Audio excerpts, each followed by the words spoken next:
بسم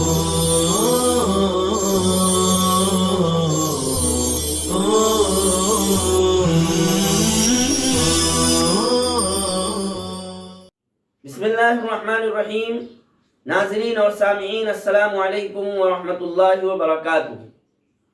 اشاعت العلوم on line channel پر آپ کا خیر مقدم ہے اور ہم آپ کی خدمت میں حاضر ہے۔ آج بروز بدھ 15 رمضان المبارک سن 1442 ہجری ہے اور اشاعت العلوم آن لائن چینل پر ہمارا تعلیمی اور تذکیری سلسلہ جاری ہے۔ ہمارے محاضرے اور مقالے کا موضوع اسلام اور دور حاضر کے شبہات و مغالطے، اور آج کی گفتگو کا موضوع ہے کہ اللہ کے نیک بندوں پر ہی آزمائش اور پریشانی کیوں آتی ہے۔ یعنی کبھی یہ شبہ اور مغالطہ پیدا ہوتا ہے کہ کچھ لوگ جو اللہ کے نیک بندے ہیں، محبوب بندے ہیں، عبادت گزار ہیں، اطاعت شعار ہیں، تو پھر ان پر کیوں حالات اور آزمائشیں آتی ہے، حالانکہ وہ تو اللہ کے نیک بندے ہیں۔ تو ہم اسے کتاب سے پڑھنا شروع کرتے ہیں کہ سوال یہ پیدا ہوتا ہے کہ جب کسی کو دوسرے سے محبت ہوتی ہے تو محبت میں اس کو آرام پہنچایا جاتا ہے، راحت دی جاتی ہے۔ تو جب اللہ تعالیٰ کو اس بندے سے محبت ہے تو اس بندے کو آرام پہنچانا چاہیے، پھر اللہ تعالیٰ اس کو تکلیف کیوں دے رہے ہیں؟ اس کا جواب یہ ہے کہ اس دنیا میں کوئی انسان ایسا نہیں ہے جو کبھی نہ کبھی کوئی نہ کوئی تکلیف اس کو نہ پہنچے، کوئی نہ کوئی صدمہ اور پریشانی نہ ہو، چاہے وہ بڑے سے بڑا نبی اور پیغمبر ہو، ولی اور صوفی ہو، یا بادشاہ ہو، یا سرمایہ دار ہو۔ ایسا نہیں ہو سکتا ہے کہ وہ دنیا میں تکلیف کے بغیر زندگی گزارے، اس لیے کہ یہ عالم یعنی دنیا اللہ تعالیٰ نے ایسی بنائی ہے کہ اس میں غم اور خوشی، راحت اور تکلیف سب ساتھ ساتھ چلتے ہیں۔ خالص خوشی اور راحت کا مقام دنیا نہیں ہے، بلکہ وہ عالم جنت ہے، جس کے بارے میں فرمایا کہ لا خوف علیہم ولا هم یحزنون، یعنی وہاں نہ کوئی خوف ہے اور نہ غم ہے۔ اصل خوشی اور راحت کا مقام تو وہ ہے۔ دنیا تو اللہ تعالیٰ نے بنائی ایسی ہے کہ اس میں کبھی خوشی ہوگی اور کبھی غم ہوگا، کبھی سردی ہوگی، کبھی گرمی ہوگی، کبھی دھوپ ہوگی، کبھی چھاؤں ہوگی، کبھی ایک حالت ہوگی، کبھی دوسری حالت ہوگی۔ لہذا یہ ممکن نہیں کہ کوئی شخص اس دنیا میں بے غم ہو کر بیٹھ جائے۔ اس دنیا میں کوئی بھی شخص صدمے، غم اور تکلیف سے خالی ہو، ایسا نہیں ہو سکتا۔ البتہ کسی کو کم تکلیف ہے، کسی کو زیادہ ہے، کسی کو کوئی تکلیف، کسی کو کوئی تکلیف۔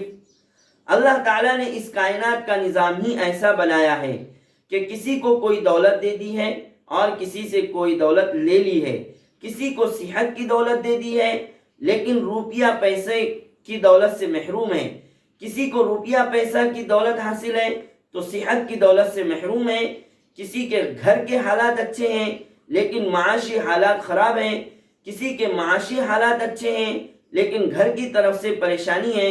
غرض ہر شخص کا اپنا الگ حال ہے اور ہر شخص کسی نہ کسی تکلیف اور پریشانی میں گھرا ہوا ہے۔ ایک حدیث شریف میں حضور اقدس صلی اللہ علیہ وسلم نے فرمایا اذا احب اللہ عبدا صب علیہ البلاء صبا، یعنی جب اللہ تعالیٰ کسی بندے سے محبت فرماتے ہیں تو اس پر مختلف قسم کی آزمائشیں اور تکالیف بھیجتے ہیں۔ وہ آزمائشیں اور تکالیف اس پر بارش کی طرح برستی ہے۔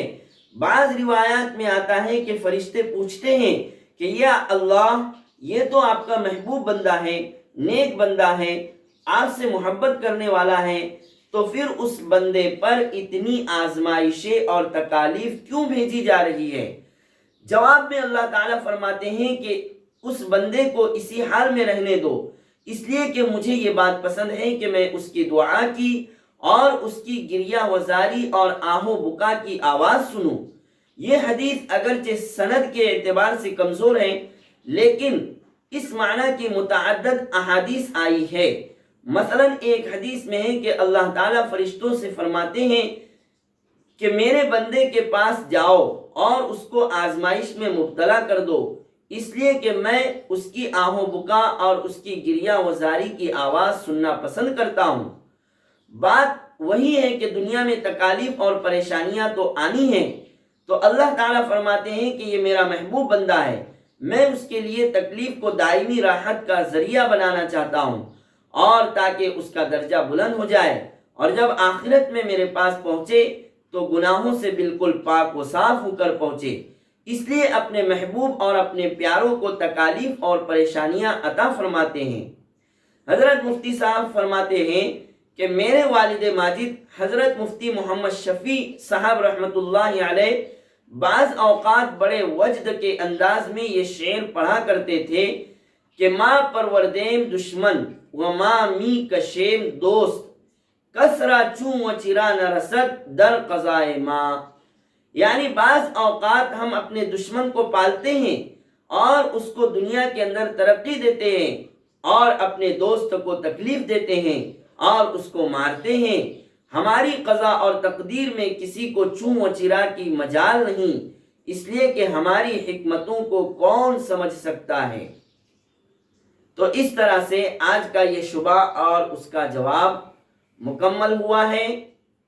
خلاصہ یہی ہے کہ یہ دنیا دار المحن ہے، دار العمل ہے، دار الجزا نہیں ہے، دار البلا ہے۔ اس دنیا میں حالات اور آفات اور آزمائش اور تکالیف آنا ہی ہے۔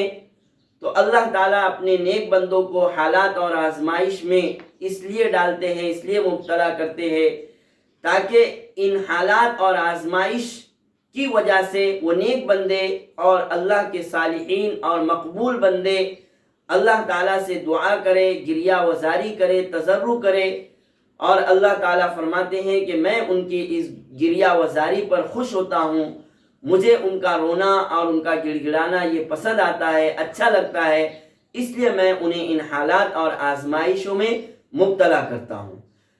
تو اس طرح آج کی ہماری یہ گفتگو ختم ہوئی۔ سبحان اللہ و بحمدہ، سبحان اللہ العظیم۔